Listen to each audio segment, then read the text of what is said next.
I've been reading a lot about ride-sharing services like Uber and Lyft and how fast they've grown. I mean, I've never had any problems. But I have to admit, some recent stories I have read make me a little nervous about using them, especially by myself. I've also read they don't fingerprint their drivers for background checks. I mean, is it that big a deal to do fingerprints?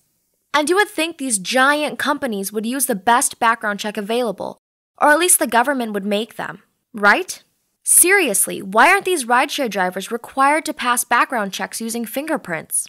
I've heard some terrible stories about ride-sharing drivers. I'm not sure I believe all of them. I mean, certainly these companies know who they are sending to pick me up, don't they? I hear some parents let their kids take ride-sharing services by themselves.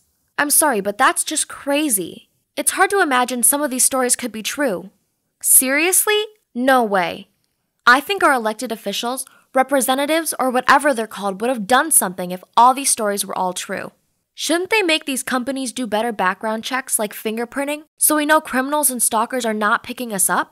I have more and more friends who won't use these services, especially when they are by themselves. There's no way all these stories are true. Are they? Make ride-sharing safe.